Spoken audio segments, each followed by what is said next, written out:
Ada ulama yang mengatakan bahwa itu adalah Az-Zawra itu adalah batu besar yang ada di dekat masjid.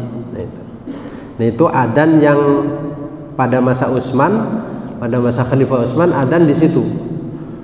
Setelah adzan artinya pemberitahuan bahwa segera akan memasuki sholat Jumat, dimulai adzan yang selanjutnya itu. Setelah itu, setelah adzan yang di Az-Zawra itu, barulah setelah itu adzan di saat imam naik mimbar. Itu kalau pada masa Khalifah Utsman. Jadi kalau masa Khalifah Abu Bakar As-Siddiq, pada masa Khalifah Umar, pada masa Rasulullah sallallahu alaihi wasallam, itu adzannya hanya satu kali saja, yaitu saat imam berada di atas mimbar.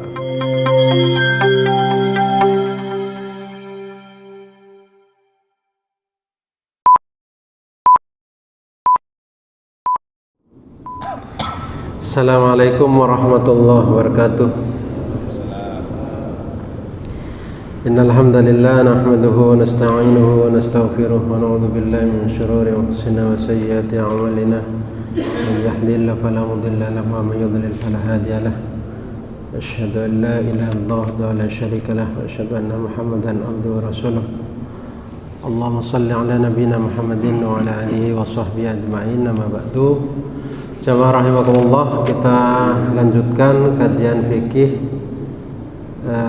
Kita lanjutkan sekarang membahas tentang waktu adzan, waktu adzan Jum'ah, dan adzannya itu berapa kali adzan. Wa ammal adzanu fa inna jumhural fuqaha ittafaqu ala anna waqtahu huwa idza jalasa al-imam 'ala al-mimbar. Adzan Jumat itu sesungguhnya jumhur ulama, mayoritas ulama sepakat bahwa sesungguhnya waktunya adzan itu yaitu ketika imam di atas mimbar. Artinya ketika imam sudah di atas mimbar, maka dikumandangkan adzan Jumat. Ibnu Qudamah dalam kitab Al-Mughni mengatakan amma masyru'iyatul adzan akiba su'udil imam fala khilafa fihi. Jadi disyariatkan adzan itu saat imam berada di atas mimbar, naik mimbar. Itu fala khilafa fihi, maka tidak ada khilaf di kalangan ulama tentang adzan ketika adzan Jumat ketika imam berada di atas mimbar. Yang khilaf artinya yang terjadi perbedaan pendapat itu yaitu apakah adzan itu satu kali atau lebih dari satu kali.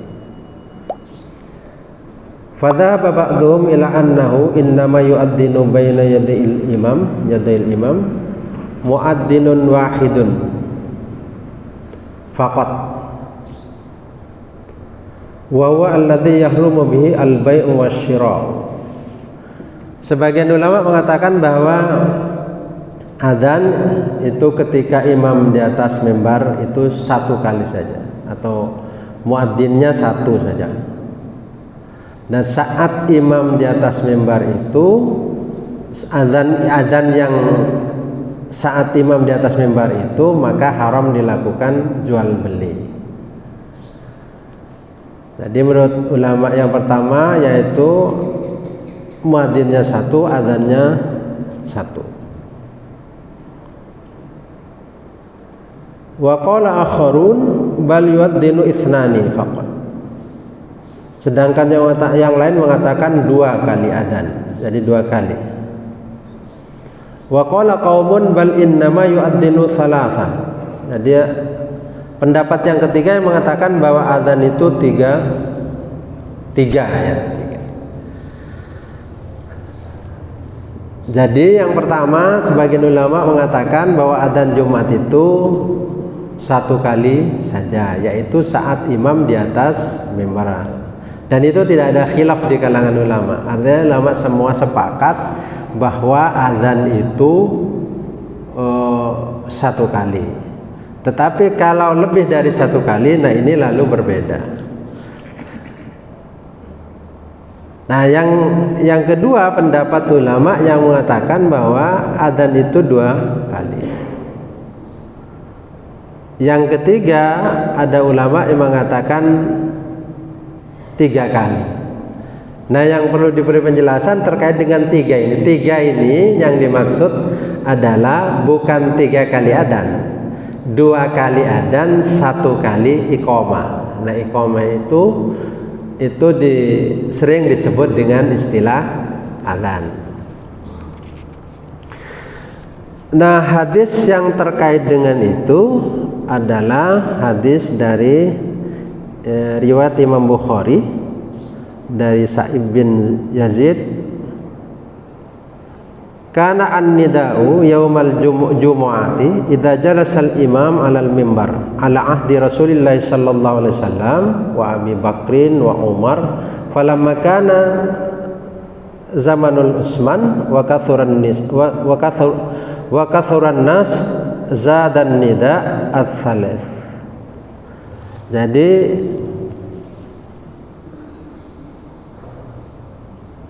al-zawra. Jadi pada hadis Bukhari dikatakan bahwa pada adzan Jumat itu yaitu ketika idza jalasal imam alal mimbar, yaitu ketika imam berada di atas mimbar. Dan ini berlaku pada masa Rasulullah sallallahu alaihi wasallam, pada masanya Khalifah Abu Bakar As-Siddiq, pada masanya Khalifah Umar bin Khattab. Nah, ketika pada masa Utsman bin Affan itu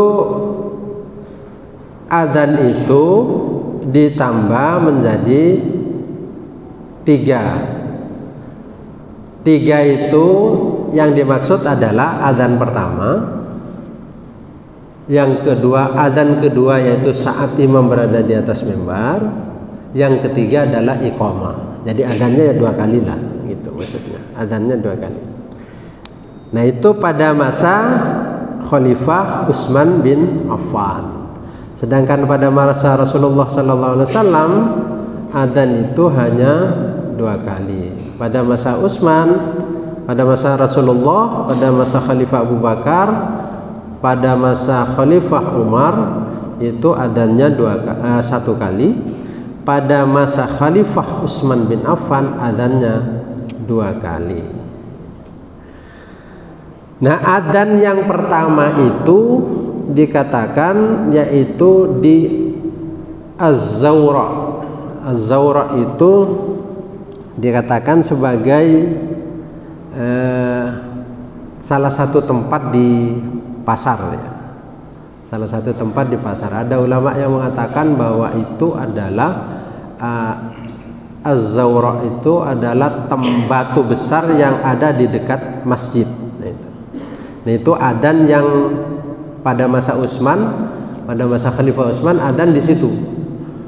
Setelah adzan artinya pemberitahuan bahwa segera akan memasuki sholat Jumat, dimulai adzan yang selanjutnya itu. Setelah itu, setelah adzan yang di Az-Zawra itu, barulah setelah itu adzan di saat imam naik mimbar. Itu kalau pada masa Khalifah Utsman. Jadi kalau masa Khalifah Abu Bakar As-Siddiq, pada masa Khalifah Umar, pada masa Rasulullah sallallahu alaihi wasallam itu adzannya hanya satu kali saja, yaitu saat imam berada di atas mimbar. Rasulullah sallallahu alaihi wasallam itu punya beberapa muadzin. Di antaranya ada Bilal. Bilal itu yang adzan di Madinah Bilal. Ada Ibnu Ummi Maktum, itu adzan tetapi pada malam hari, yaitu adzan malam hari itu kan adzan pertama Bilal, adzan kedua ketika subuh itu ya Ibnu Ummi Maktum. Nah, kalau pada siang hari itu yang adzan adalah Bilal. Ummi Maktum itu, Ibnu Ummi Maktum itu saat ketika adzan subuh. Sedangkan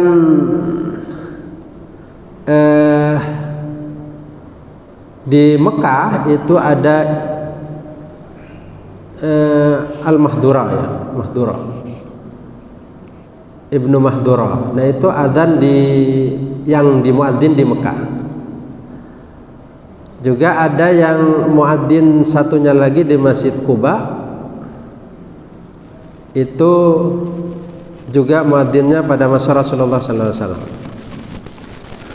Nah, jadi yang adzan pada adzan Jumat itu adalah hanya Bilal saat hari Jumat, dan itu pada masa Rasulullah SAW hanya satu kali adzan.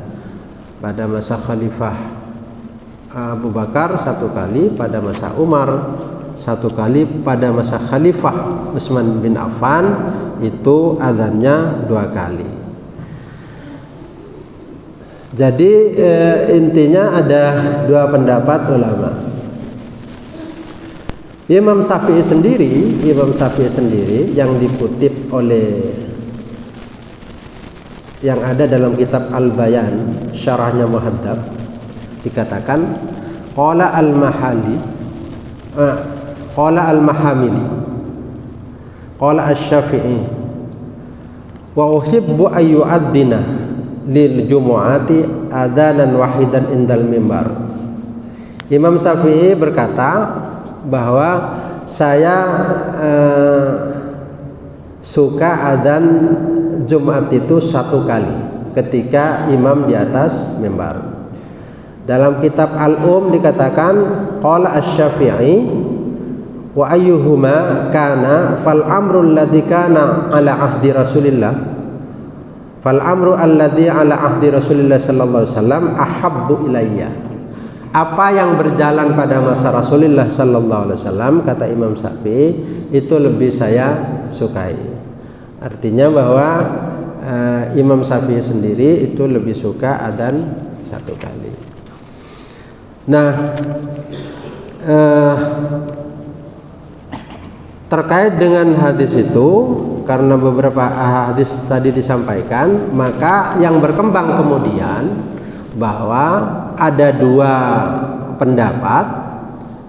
Yang satu mengatakan bahwa adzan cukup 1 kali saja, dan itu berjalan sampai hari ini. Ada yang mengatakan bahwa adzan itu tetap mengikuti seperti pada masa Khalifah Utsman bin Affan. Jadi adzannya 2 kali. Nah, itu 2 kali. Dan itu sudah sama-sama berjalan.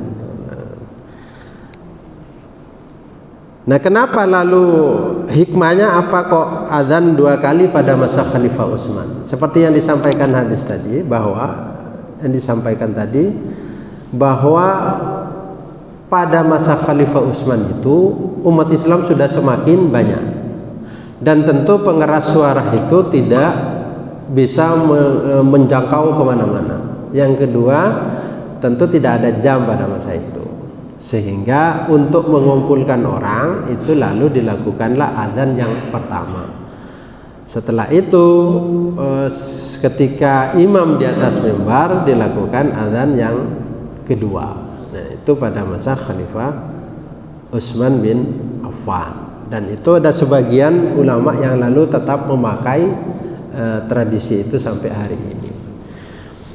Nah, tetapi ada yang sebagian ulama yang tetap mengatakan bahwa adzan itu ya seperti yang ada pada masa Rasulullah SAW, pada masa Khalifah Abu Bakar, dan pada masa Khalifah Umar bin Khattab. Nah, itu terkait dengan azan. Barangkali ada yang ingin disampaikan.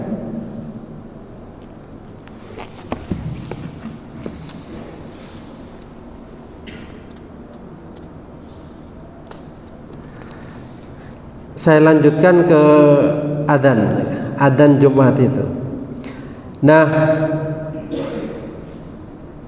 wa yukrahu tahriman indal Hanafiyah wa yahrumu inda ghairihim at-tashawulu anil jum'ati bil bai'i wa ghairihi.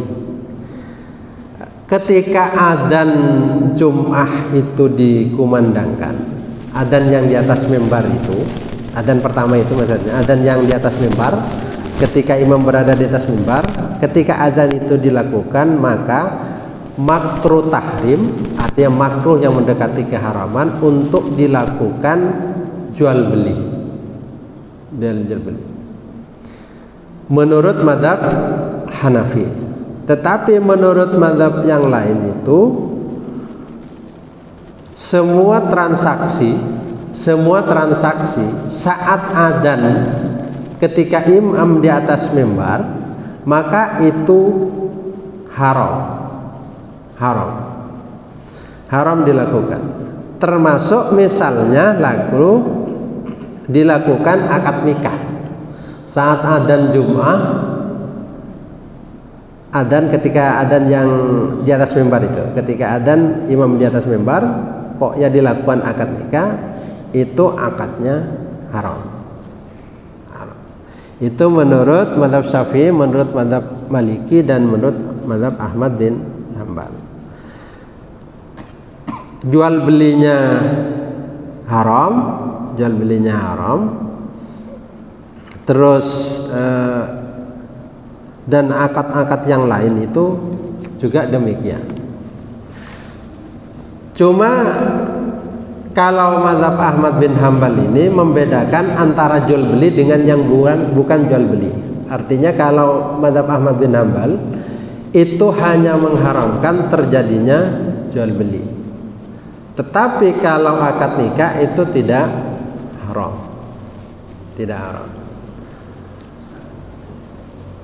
Nah, terkait lalu bagaimana jual belinya itu? Apakah jual beli itu sah apa tidak? Menurut qala al-Hanafiyah, menurut mazhab Imam Hanafi, mazhab Hanafi, al-bai'u sahihun makruhun tahriman. Jadi menurut mazhab Hanafi, jual beli itu sah. Jadi sah jual belinya walaupun dia makruh. Tetapi kalau menurut mazhab Syafi'i itu al-bai'u sahihun haramun. Jual belinya sah tetapi dia haram. Nah, kalau menurut mazhab Maliki, jual belinya itu minal buyu'il fasidah. Jual belinya itu fasid, rusak. Artinya tidak sah jual belinya.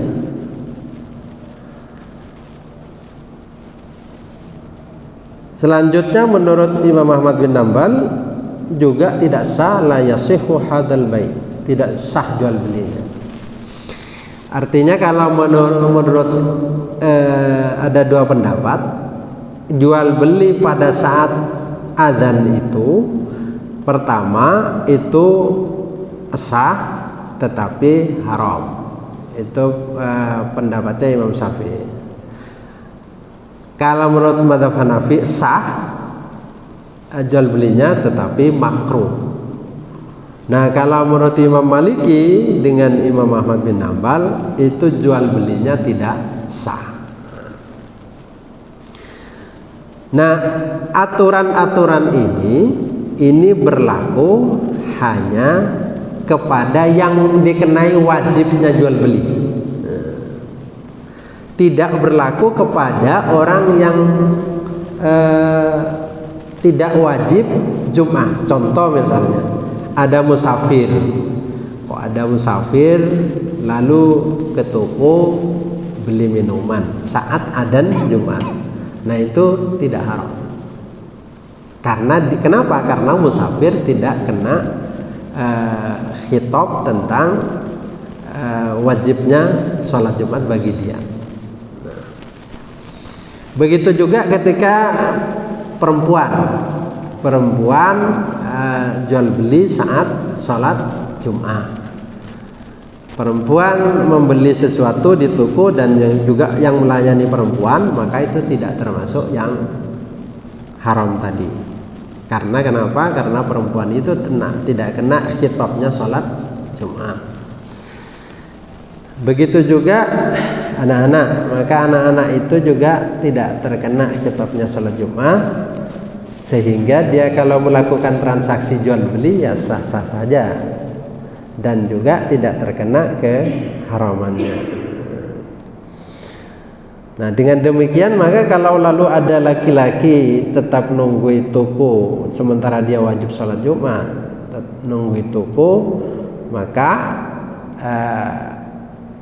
ketika jual beli ya jual belinya menurut Imam Malik tidak sah,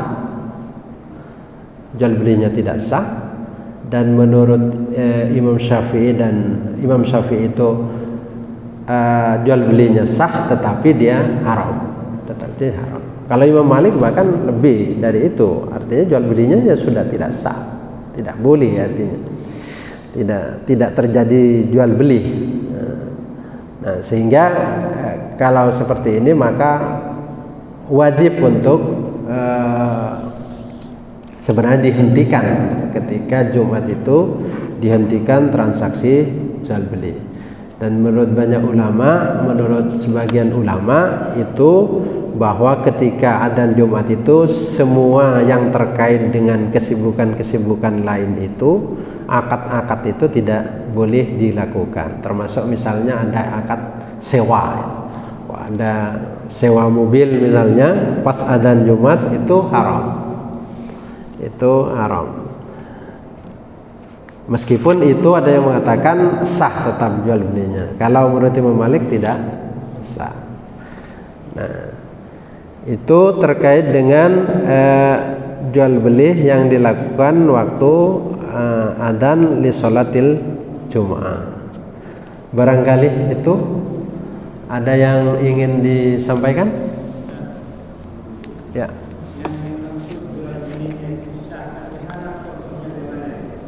Gimana? Jual belinya sah tapi haram. Ya. Jual belinya sah, artinya bahwa jual beli itu menjadi haknya dia karena sudah terjadi transaksi yang sah. Dia berhak atas barang itu, tidak juga dianggap pencuri. Artinya barang itu sah menjadi milik dia. Tetapi lalu pekerjaan itu haram. Ketika dia melakukan transaksinya itu dia berdosa. Tetapi bahwa dia terhadap barang itu dia halal memiliki barang itu. Misalnya lalu beli roti, maka rotinya itu halal bagi dia karena transaksinya itu sah. Nah, pekerjaan dia melakukan jual beli itu yang lalu haram. Pekerjaannya itu, pekerjaan jual belinya haram. Ya, kedua-duanya. Tetapi kalau lalu yang melakukan itu sama-sama laki-laki yang wajib untuk melakukan sholat Jum'ah itu. Tetapi kalau yang satu yang membeli perempuan, yang menjual perempuan ya tidak apa-apa. Artinya tidak kena aturan bahwa dia haram, pekerjaannya haram, lalu jual belinya misalnya sahih, tidak terkena aturan itu karena memang dia tidak wajib sholat Jum'ah itu. Nah, kalau menurut Imam Malik tidak sah jual belinya. Apa akibat tidak sahnya jual beli itu? Berarti dia tidak boleh memiliki barang itu karena tidak sah. Karena tidak sah atas barang itu berarti haram bagi dia barang itu. Haram meskipun terjadi jual beli, tetapi haram karena memang tidak sah jual belinya. Nah, sebuah transaksi itu menjadi sah dimiliki dan tidak haram apabila itu dilakukan akadnya sah. Kalau akadnya tidak sah ya haram. Karena perpindahannya itu menjadi tidak sah. Gitu. Ada yang lain? Ya.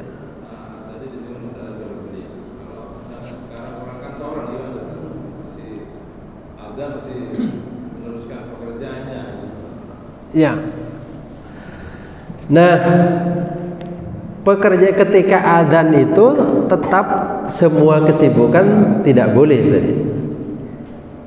Tidak boleh, kecuali tadi pendapatnya Imam Ahmad bin Hambal. Kalau Imam Ahmad bin Hambal itu mengatakan kesibukan kalau terkait dengan jual beli itu saja yang tidak boleh.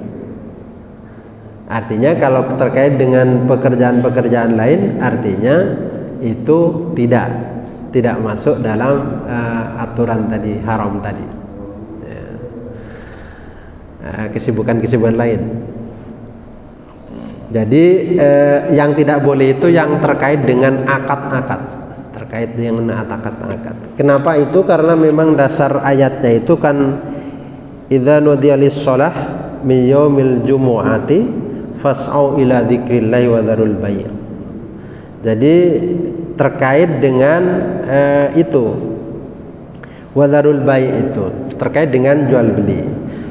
Ada yang mengatakan cukup jual beli saja yang tidak boleh, ada yang mengatakan terkait dengan yang merupakan akad itu tidak boleh, sehingga bukan hanya jual beli yang tidak boleh, termasuk akad nikah juga tidak boleh dan akad-akad yang lain juga tidak boleh. Nah, yang seperti itu. Artinya kalau bukan akad berarti itu tidak sampai pada tingkatan haram. Tidak sampai pada tingkatan haram untuk terjadinya hal-hal itu, misalnya melakukan kesibukan-kesibukan itu. Ya.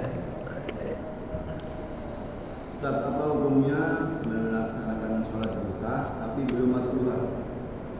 Belum masuk? Belum masuk. Hukumnya melaksanakan sholat duha tapi belum masuk duha. Sholat duha ya. Belum masuk. Contohnya apa itu? Nggak boleh kamu sholat, hukumnya haram ya. 3 terbit, waktu terbit, waktu bergelincir, waktu terbenam. Ya. Hukumnya kan haram. Ya. Nah ini banyak saya lihat ini, begitu saya lihat suruh di sini kan. Iya. Jadi ini suruh kan ada dia itu 5 menit dari itu langsung banyak orang sholat, padahal masih belum masuk duha. Itu gimana? Ya. Waktu-waktu yang dilarang itu termasuk ketika terbit matahari.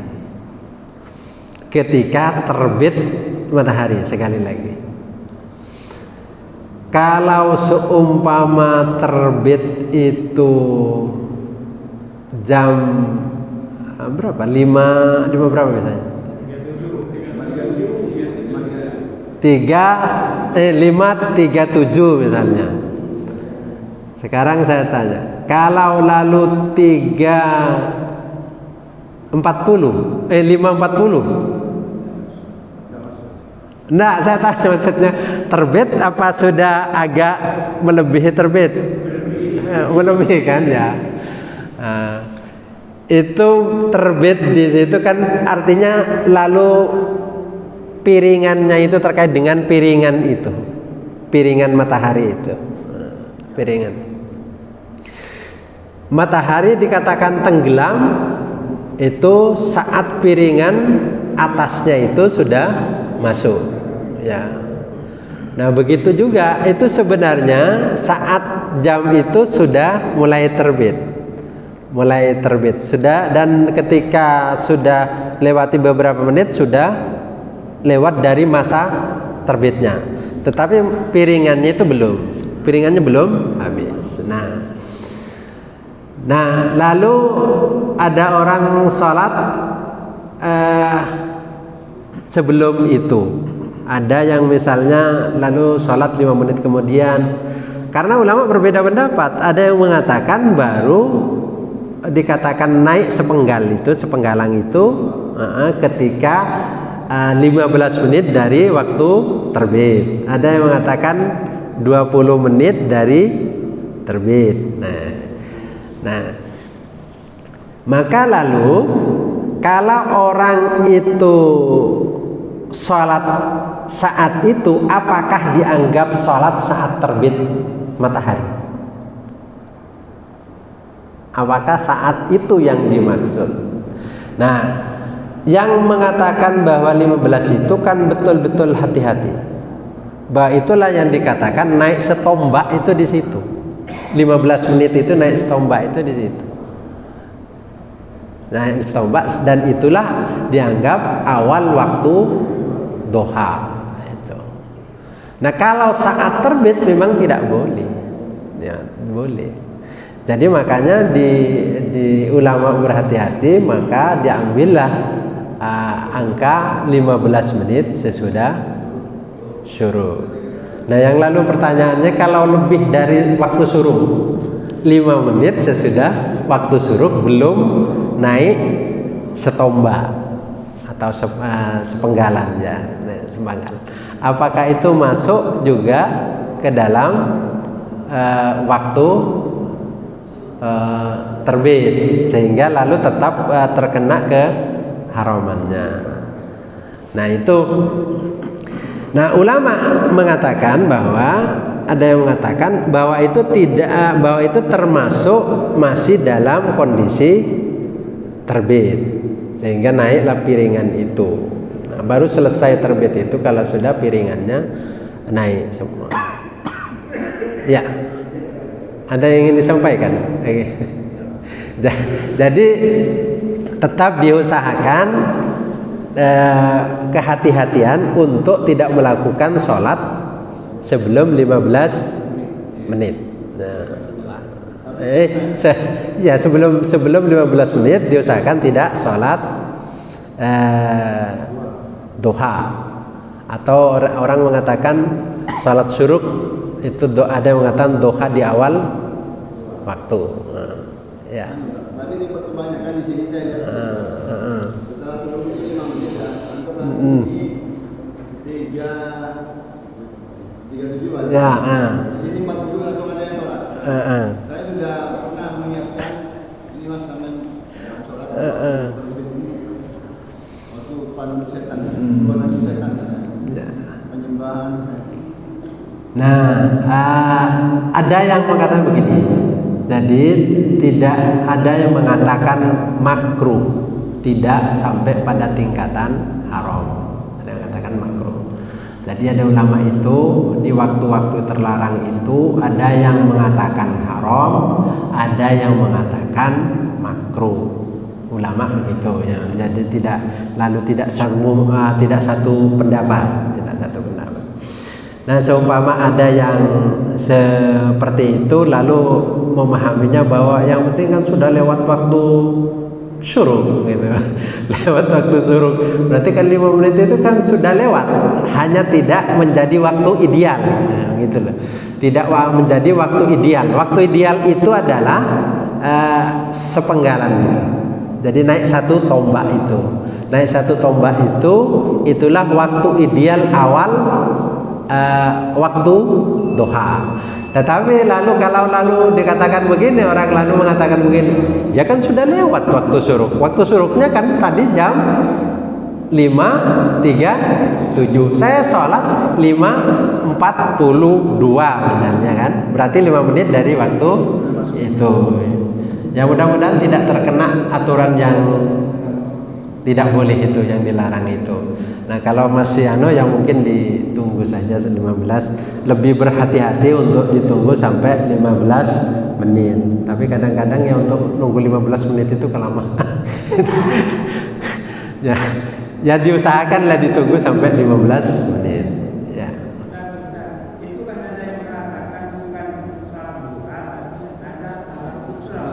Ya, salat isyraq. Nah. Tetapi ya tetap tidak boleh saat matahari terbit. Sudah lewat itu dilakukan. Makanya tadi saya sampaikan bahwa ada yang menganggap bahwa pokoknya lewat dari waktu terbit. Nah itu yang lalu dipakai bahwa 5 menit sudah dianggap cukup. Nah cuma ulama berhati-hati untuk mengatakan 15 menit itulah yang dikatakan naik sepenggalan itu atau 1 tombak. Nah ya. Ya, Ustaz.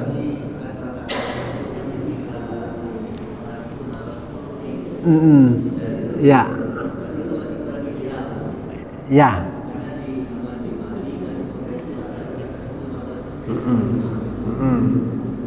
Ya, 10 menit gimana?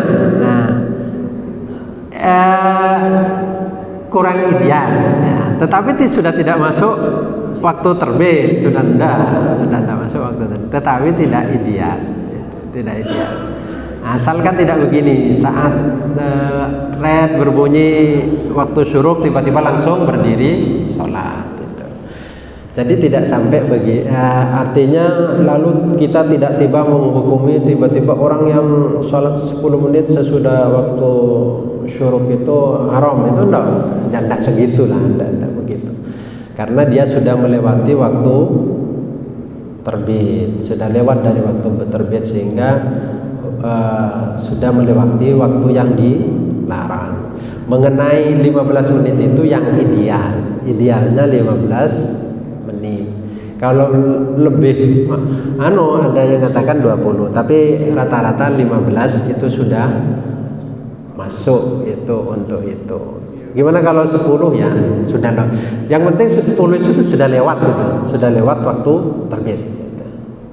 Tidak bisa dikatakan dia sholat saat matahari baru terbit. Tapi Ustaz dulu pernah mengatakan 2 menit itu sudah melewati waktu tergelincirnya yang di ya, betul, sudah lewat waktu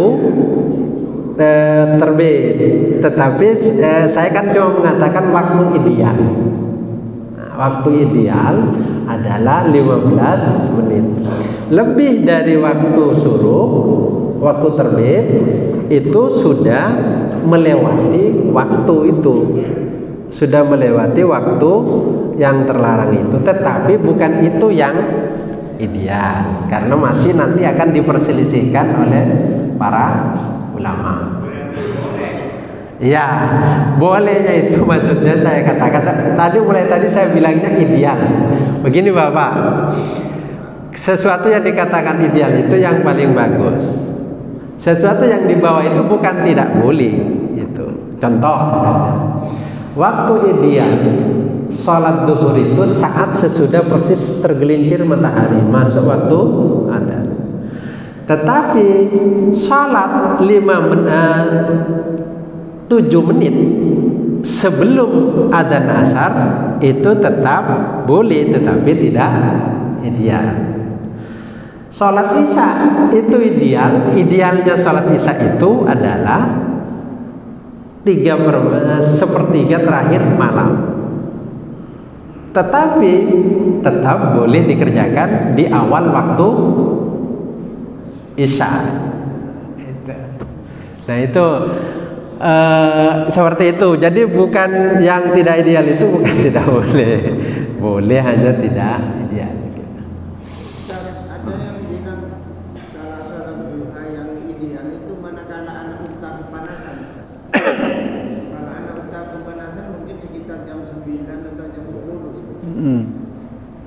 Kalau lalu ucapan itu ditulis oleh orang Mekah itu sudah panas itu. Jam itu sudah panas. Nah kalau Indonesia mungkin tidak panas sejam itu. Nanti kalau di sana sudah panas. Jadi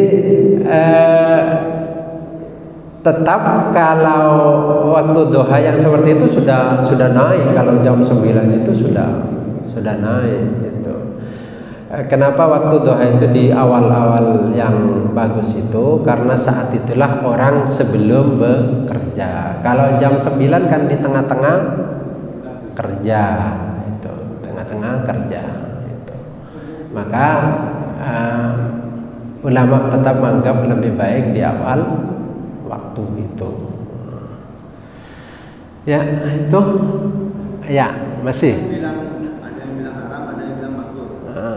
Ya, kalau masih dikerjakan kan tetap makruh, kan ya? Iya ya. Makruh berarti kalau makruh kan tidak ada pahala. Kan siap. Makruh tidak. Iya, makruh. Iya. Lalu masalahnya di mana? Ya artinya kalau makruh itu ya tetap tidak bagus untuk dikerjakan, tetapi tidak pada tingkatan haram. Maksudnya begitu loh. Artinya tetap tidak bagus untuk dikerjakan. Lebih baik tidak dikerjakan. Tetapi saya kan harus menjelaskan juga. Ada yang mengatakan makruh. Kalau makruh berarti tidak berdosa. Itu hanya tidak dapat apa begitu ya. Istiqro sama duha ini kan sama. Apa? Istiqro. Isra. Nah, salat isra dengan salat duha itu gimana? Pertama, ulama mengatakan memang ada dua, ada salat isra, ada salat duha. Itu terpisah. Ada yang mengatakan salat isra itu salat duha di awal waktu. Nah itu silahkan milih sendiri, itu sudah ya, milih sendiri. Jadi dua kali salat, kemudian cukuplah saya salat satu kali saja, ini sudah sekaligus sudah di mana ya.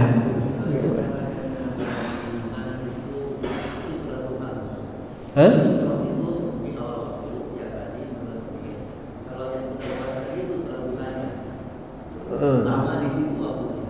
Iya.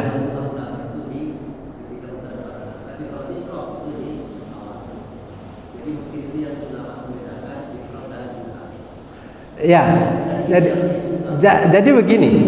Memang ulama ada yang mengatakan sudah salat isra dengan salat duha itu bukan salat yang terpisah, salat satu. Salat duha di awal waktu dinamai juga salat isra. Itu. Jadi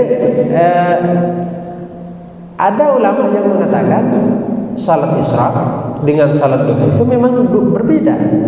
Salat isra di awal waktu, sesudah itu salat duha. Jadi dua pekerjaan. Kalau yang ulama yang satu mengatakan satu pekerjaan tetapi dua nama itu.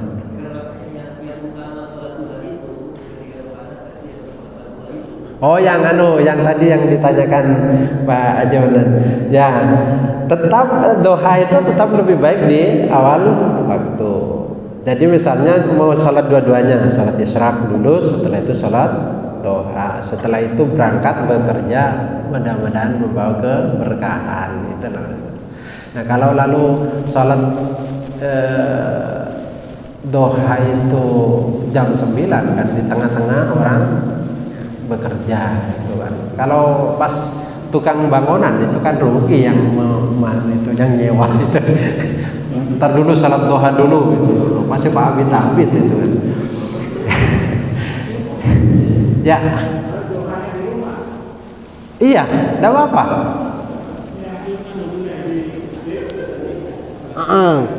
Ya, subuhnya di masjid, pulang ke rumah, nanti salat duhanya di rumah. Enggak apa-apa,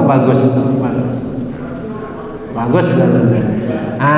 Orang kan kadang begini, kenapa kok salat duhanya juga di masjid? Soalnya kalau sudah kadung pulang itu pas males, pas ganti baju, itu kan. Nah itu makanya lalu disiasati nunggu sampai salat duha. Barangkali itu. Assalamualaikum warahmatullahi wabarakatuh.